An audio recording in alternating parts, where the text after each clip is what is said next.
eu não vi no programa de vocês o ofidismo, para acrescentar o ofidismo no programa de vocês. É justamente, a gente vai ver justamente o quê? Como lidar, ou seja, com o paciente em caso de picada justamente de cobra, certo? Então, a gente vai justamente ver toda essa parte, principalmente a gente vai ver justamente a respeito de jararaca, sobre cascavel, a coral, principalmente a gente vai ver sobre essas três. E tem bastante, lá para o assentamento do Camarate é o que mais cheio. Sim, muitos casos. Protópicos, Por isso que é importante. Os botrópicos e protálicos para a gente. Botrópico no caso da jararaca, certo? E justamente protálico no caso da cascavel. Então, isso, todas essas situações aqui a gente pode observar no nosso paciente. Estão levando até a cobra para o hospital. Sim, leva diretamente a cobra para o hospital, eles levam o paciente normalmente. Então a gente vai ver as manifestações clínicas, como lidar com o paciente, quais seriam justamente as consequências que o paciente poderia vir a sofrer em caso de um manejo de forma inadequada. Observem aqui umas imagens bem chocantes, né? Outra coisa que tem muito é acidente com aranha marrom Loxosceles. Aranha marrom também. Principalmente aqui no Paraguai que vai lá, mas é rápido para. Sim. Outra que a gente vai ver também vai ser justamente vou falar com o Dr. Carlos para acrescentar essa parte também para vocês. Vai ser aranha, escorpião e lonomia também, para a gente ver. Acidente com lonomia não é tão frequente, mas pode levar o paciente justamente a insuficiência renal, a um síndrome diretamente. A mais perigosa, segundo meus alunos, é justamente a do meio ali, certo? A aranha mais perigosa é a do meio, segundo meus alunos. Principalmente quando ela tem duas pernas. Que é a mais perigosa. Outra que a gente vai ver justamente é a respeito também de picada justamente de escorpião. Também acontece muito caso justamente, a gente vai falar um pouquinho dos escorpião também. A gente vai falar também da nossa aranha justamente viúva negra. E vamos falar também da Loxosceles também, que é a aranha marrom. A aranha marrom acontece em muitos casos justamente. A ponêutria também, que é a aranha de bananeira. Certo? A gente vai falar também dessa parte.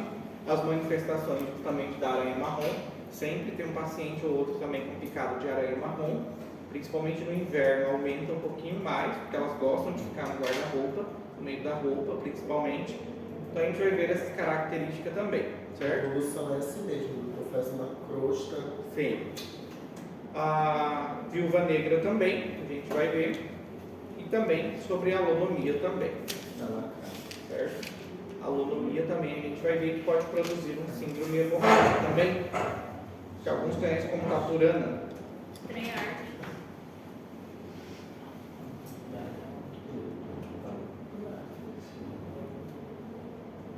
Outra também que a gente, se nos der tempo, a gente vai falar, vai ser também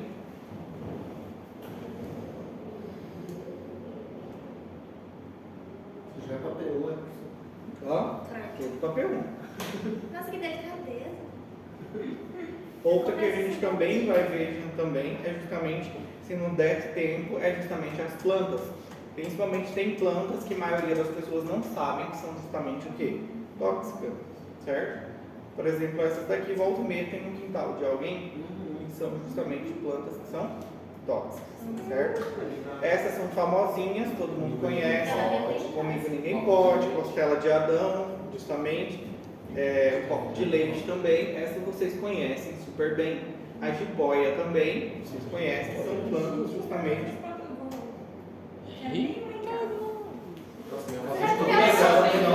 Plantas tóxicas. Outra, essas aqui são as mesmas, vocês verem. Esse pezinho aí, volta e meia na rua, a gente encontra ele também. Que é flecheira, costela de Adão, a jiboia. Outras também que a gente tem aqui também, que volta e meia encontrado no quintal também são essas também. São muito comuns, flor de São João, ou pico de papagaio também, conhecida. Certo? Também tem seus efeitos tóxicos também. Pico de papagaio, coroa de Cristo, conhecidíssima também. Figueira do diabo ou pau pelado.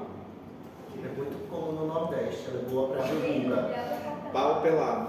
Ela é boa para. O leite dela é bom para verruga e cara. Inclusive tinha um estudo, doutor, com ele, com o soro, porque o que reside a cura do HIV, expurgar o vírus que está adormecido de uma célula. A medicação vai fazer efeito na corrente sanguínea, mas se parar, ele volta a se replicar e etc, porque ele está escondido. E tinha um estudo bem promissor com esse leite, com essa substância, que ela conseguia expurgar o hospedeiro ali latente, para que ele pudesse para a corrente sanguínea. Ele foi bem promissor em células gastrointestinais, mas cerebrais ele não tinha sido. Falhou. Outra que a gente tem aqui interessante, são substâncias cardioativas, essas matam, podem matar super bem, certo? Essas aqui, a gente tem dedaleira, que a gente fala, ou justamente a luva de Nossa Senhora, que a pessoa já encontra com a luva já, certo? Essa aqui, chapéu também de Napoleão, também é muito comum encontrar na rua, volta e meia a gente passando na rua. Essa eu tiro e boto na orelha. Isso, coloca na orelha. Que absurdo também. Certo? E aí a ingestão de 8 a 10 sementes, ou de 15 a 20 folhas, justamente do chapéu de Napoleão, pode ser fatal para um adulto. 15 a 20. 15 a 20 folhas, de 8 a 10 sementes. 14 já tá bom já. 14 dá pra dar Certo? Essa também é muito conhecida. Se tiver pouca raiva, você dá 14. Essas são plantas que vocês já viram, volta e meia por aí espalhadas, certo? Essas também, famosas hortênsias, também.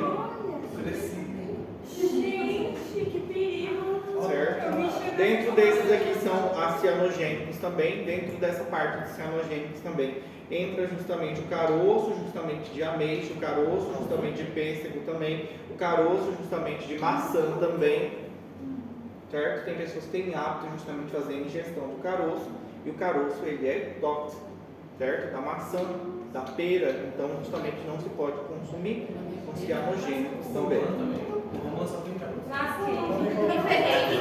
Mandioca brava também. Romã? Onde? Não. Parece um romano. Esse aqui, maçã.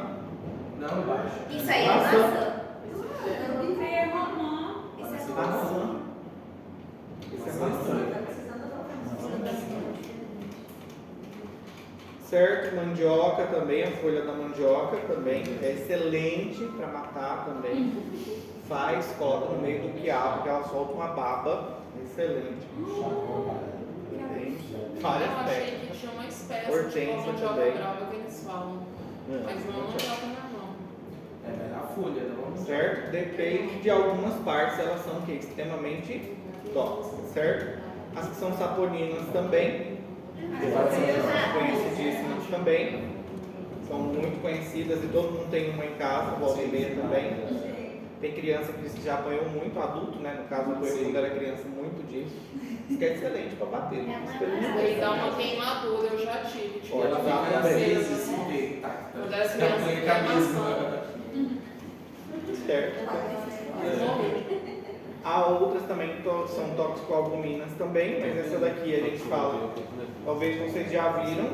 Essa daqui Daí eu usava um estilinho. exatamente. A mamona também é outra. Também. Só se comer, né? Você tá Não, aí não tem problema, certo? Esses aí, o olho de cabra, já viram também. Então, se não der tempo, a gente vê as plantinhas também.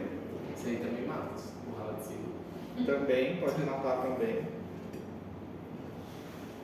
Então, dentro dessa parte aqui de toxicologia, tem muita coisa para a gente ver aqui dentro que é interessante.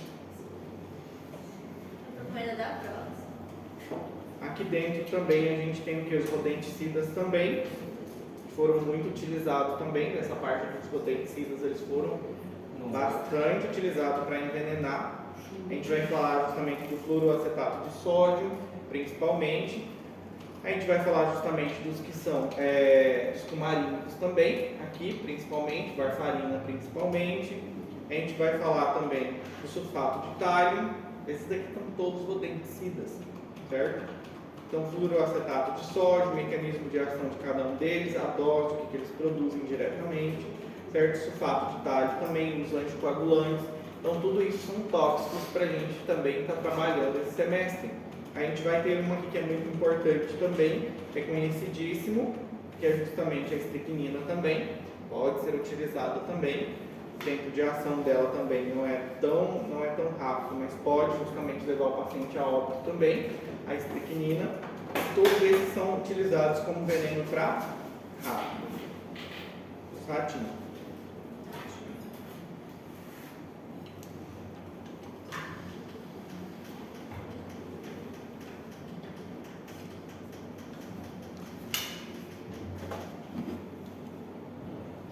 Isso tudo a gente tem que trabalhar durante esse semestre, sim ou sim.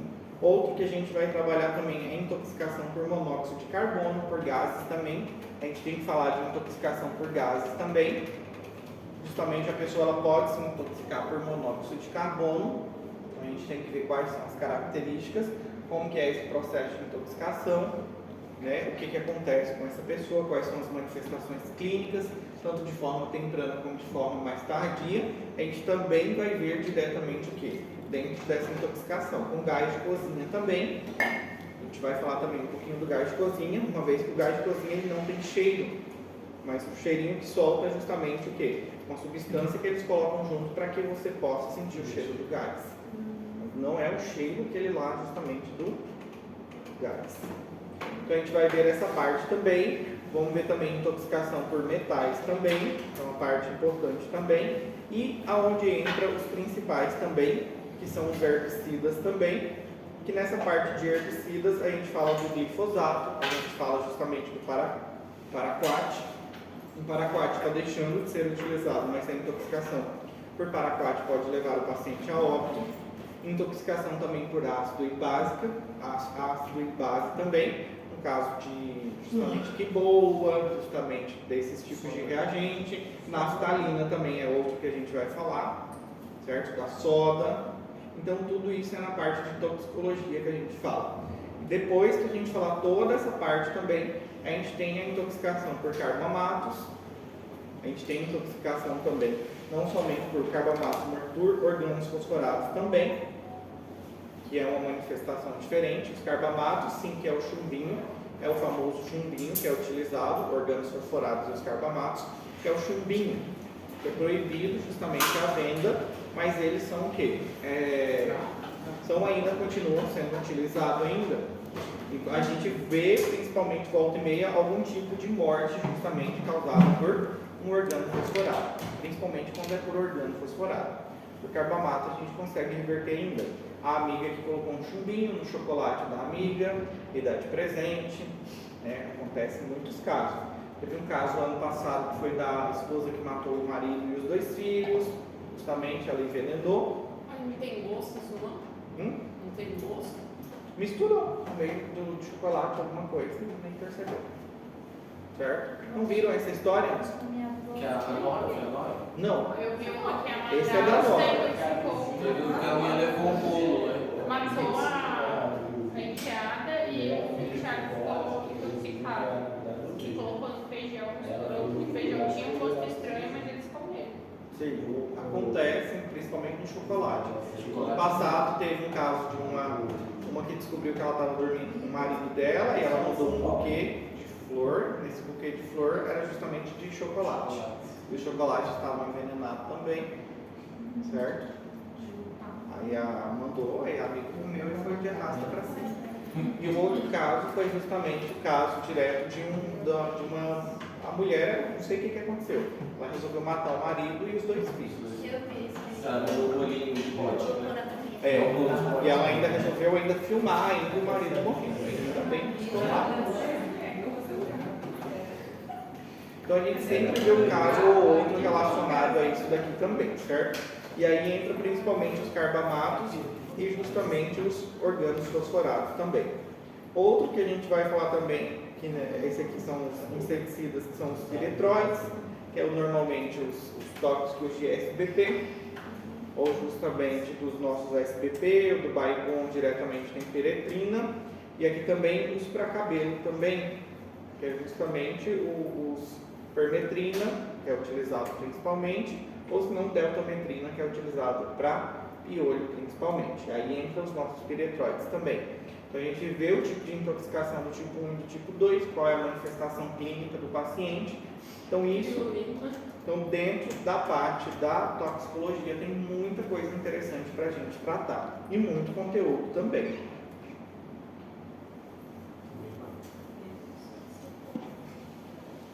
Certo? E o que eu falo para vocês? Volta e meia não, todo revalida, mas não só pelo revalida, mas o revalida sempre cai questão de toxicologia.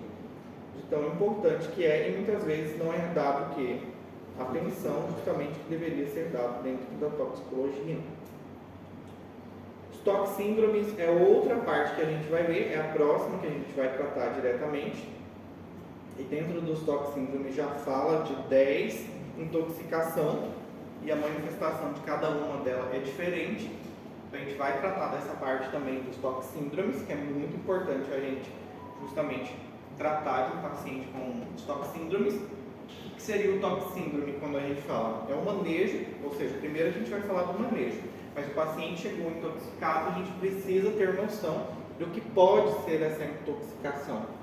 Do que seria? Seria uma intoxicação do tipo colinérgica, anticolinérgica, simpatomimética ou diretamente por algum tipo de fármaco em específico. Seria uma síndrome, uma hipertermia maligna. Então, isso aqui a gente precisa lidar inicialmente. Então, a gente vai falar dos síndromes colinérgicos, a gente vai falar dos anticolinérgicos, depois a gente vai ver diretamente a metahemoglobinемia também, como se dá essa síndrome nos meus pacientes.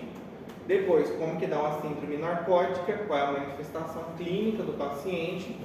Depois a gente vai lidar diretamente com síndrome hipnótico-sedativa, quais são as manifestações clínicas, qual seria a clínica do paciente, certo? Quais são esses agentes principalmente. Aqui a gente tem os benzodiazepínicos, a gente tem os barbitúricos, o etanol. Depois a gente tem o síndrome extrapiramidal, que a gente chegou a comentar diretamente em fármaco, que é causado principalmente por quem? Não me decepciona. É o Plasio. Plasio, que é o metoclopramida, muito bem, certo? Principalmente, a gente vai falar aqui dentro novamente, um síndrome serotoninérgico também, quais são as manifestações, quais são os fármacos, principalmente que são serotoninérgicos.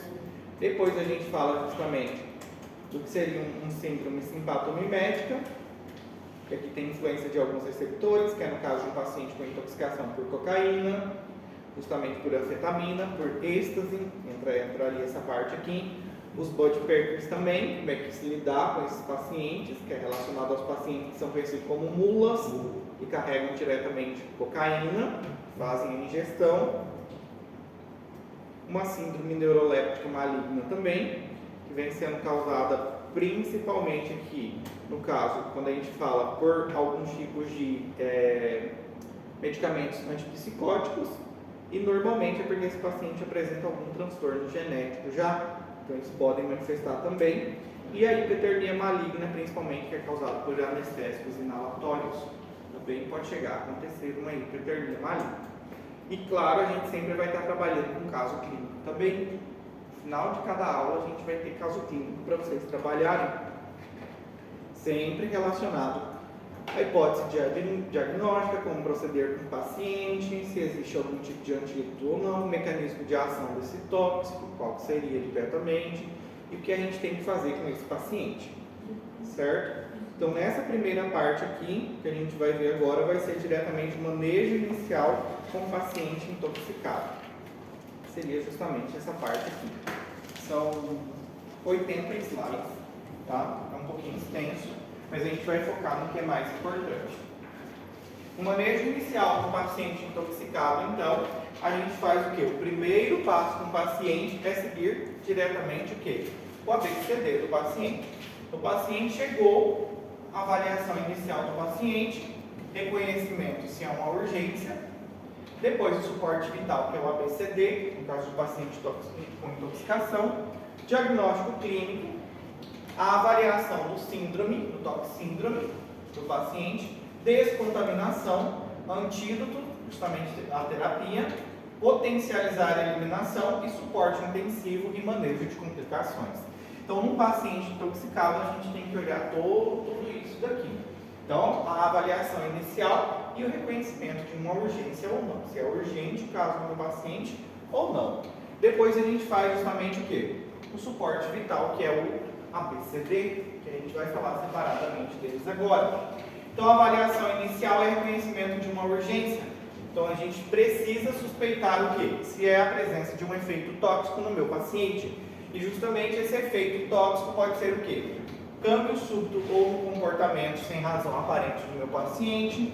Se o paciente ele apresentou algum tipo de síncope, se ele vem apresentando, se ele apresentou essa síncope de forma o quê? Sem causa médica ou traumática associada, presença de algum odor estranho. Então, assim que o paciente chegou intoxicado, tudo isso a gente consegue já o quê? Ir pesquisando, ir justamente já o quê? Se informando.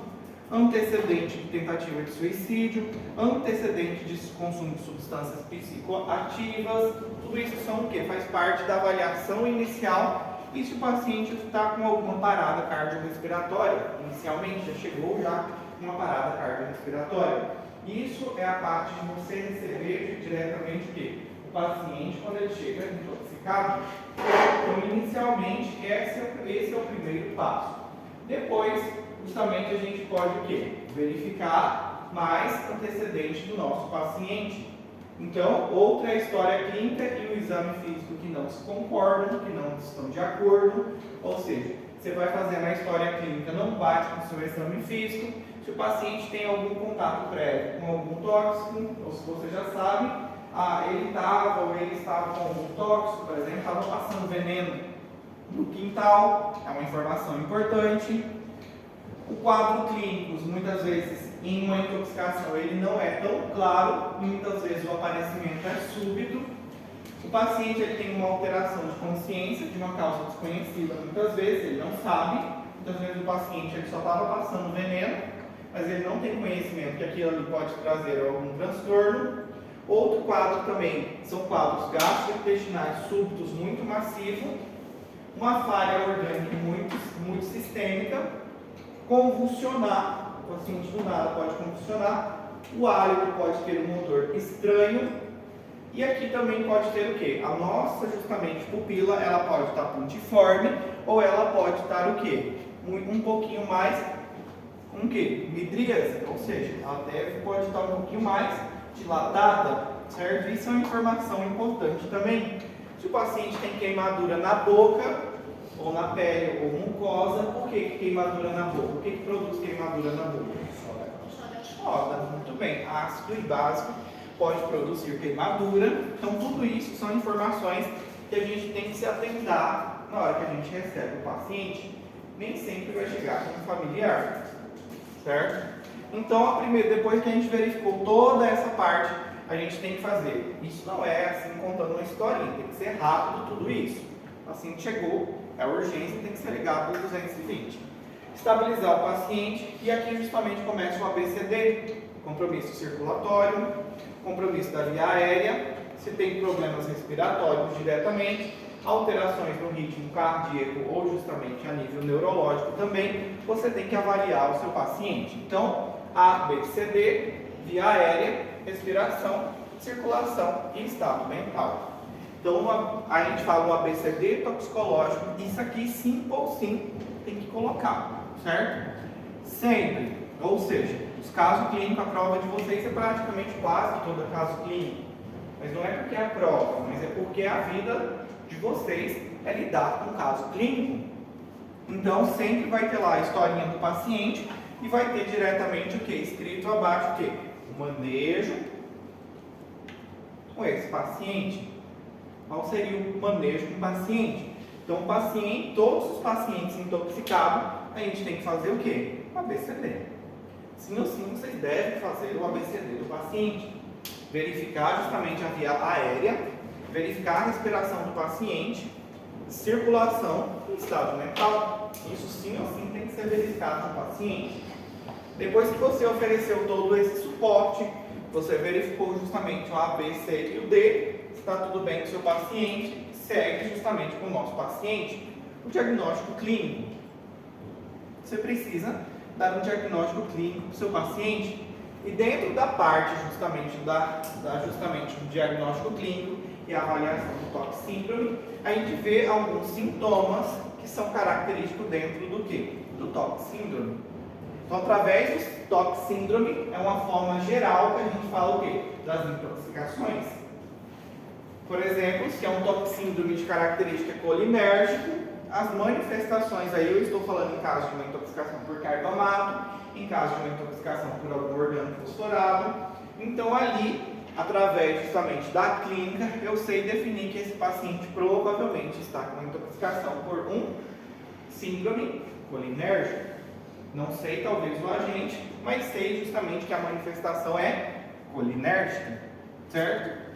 Ou simpatomimética, por exemplo, foi um paciente que usou muita cocaína, justamente utilizou demais cocaína e ele chega o quê? Com manifestações clínicas, certo? Da mesma forma, o paciente pode ter tido um paciente que chegou justamente com CA, um paciente de 70 anos, que faz a utilização, que está em estágio terminal de um CA, sente muita dor e utilizou altas doses de opioide, por exemplo. Então esse paciente ele pode chegar na urgência e eu posso olhar justamente a pupila dele. Como é que estaria a pupila dele? Como é que estaria? O oposto? Contraída. Então ele estaria com o quê? Com a miose. E a miose justamente aqui ela é multiforme, bem uma pontinha diretamente. E isso é característico de intoxicação por opioides. Então, no toxíndrome, conforme as características que a gente vai ver na clínica, você vai chegando ao quê? A pensar qual seria a intoxicação do seu paciente aqui. Então, perguntar todas as informações, ela é muito importante. E se a gente não consegue perguntar para o paciente, a gente tem que perguntar para quem? Alguém próximo. Alguém próximo, se estiver exatamente com ele, certo? Perguntar ao paciente ou ao acompanhante se é possível. Então, como sucedeu, certo? O que sucedeu, onde, se foi roubado, se foi violentado, se justamente fez a ingestão de algum medicamento ou se não fez, certo? Observar a roupa do meu paciente, se ele está com algum corte, se ele justamente está com as roupas rasgadas, se está suja, tudo isso que a gente tem que observar, mas isso é de maneira o quê? Muito rápida. Não é pensando, vou olhar agora a roupa, passo a passo, não. Ou seja, você já vai fazendo um manejo e justamente já vai observando seu paciente. Você trabalha com equipe, então ao mesmo tempo que chega um paciente intoxicado, você já vai dando o quê? Ordens justamente para a sua equipe, vai fazendo uma via justamente.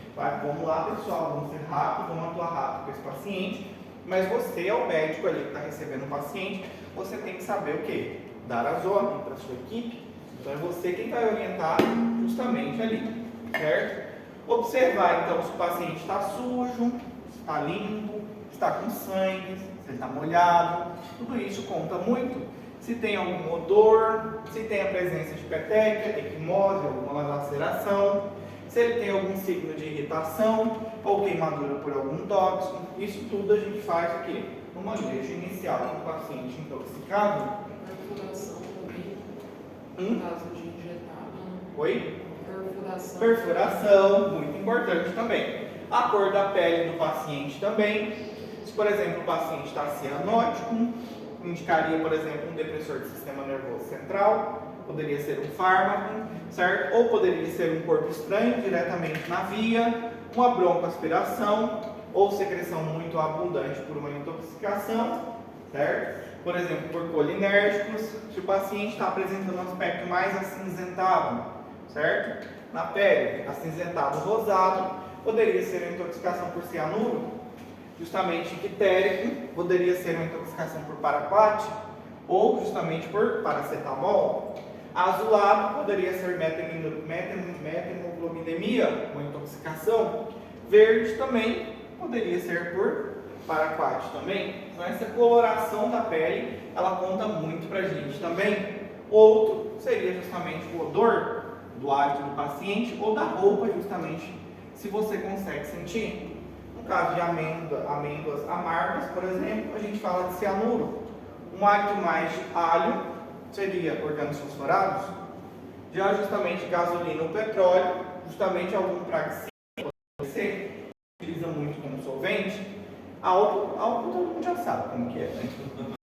Odor na terra, justamente, a terra úmida, a gente fala que é justamente cocaína, e aqui de erva doce, marihuana, também já devem ter visto, né? Marihuana. Ah, nunca vi. Aqui na fronteira nunca vi. Erva doce não chega Erva não. doce, né? Não. Pra mim é carniça aquilo lá. Não, mas tem um cheiro e a literatura fala que é de erva doce. Certo? Hã? Vai na próxima aula. Não tem. Certo? Mas aqui, por exemplo, Marihuana, por ser aqui uma cidade fronteiriça, é mais fácil. Volta e meia tem um vizinho ou outro fumando, então você consegue ver o cheiro. Já conseguem, ou já imaginar. Já participa. Você já dela? Mas vocês em algum momento já passaram em algum lugar e já sentiram um cheiro diretamente o quê? Marihuana. Sabe mais ou menos como que é esse cheiro. Por isso que eu falo, tem cheiro de gosto. Hã? É Maconha. Certo? Aqui, por ser a venda muito fácil, não é cheiro, vocês não terem sentido o cheiro. Entende? Em algum momento já tiveram essa participação. Dizem que onde vende alho. Oi? Dizem que onde vende alho tem, né? Onde vem de quê? Alho. Ah, eu não sei. Dizem que é por causa que dizem que o alho é pra disfarçar. Eu não sei. Eu não sei onde vem.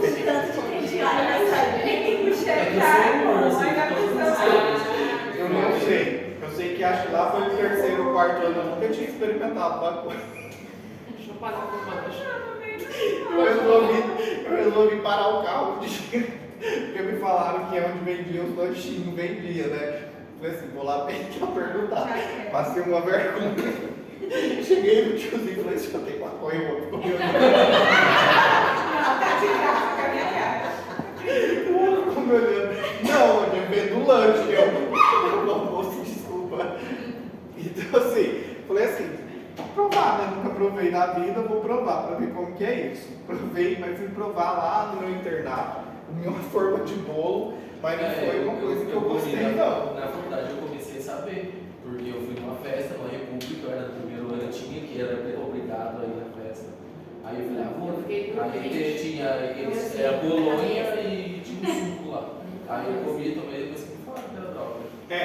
Coloca também, faz o que fala o crazy cake, justamente. Faz os bolinhos, faz o crazy cake, que é aquele redondinho pequenininho. Cupcake, exatamente, que é o crazy cake, que eles falam também um bolo. Uma docente que ela me deu aula, ela também se intoxicou. O que ela fez? Ela e as amigas resolveram fazer um bolo de maconha. Sim. E ela gostou demais. São E Paulo, ela resolveu comer. Ela foi a única que foi parar na urgência. Ela comeu demais. Certo? Mas o que acontece? A maconha hoje em dia ela tem vários estudos, existe. O maior preconceito em si com a maconha é devido ao quê? A dependência. O que acontece? Ela leva a pessoa a querer experimentar outras drogas. Não é isso muito que complica relacionado à maconha. Mas a maconha em si ela tem sido ótima no tratamento para alguns pacientes, principalmente que sofrem de enxaqueca ou de câncer, estágio terminal. Exatamente, para dor. Então ela tem um benefício ainda muito grande, mas existe ainda um tabu e um preconceito muito grande, certo? Justamente porque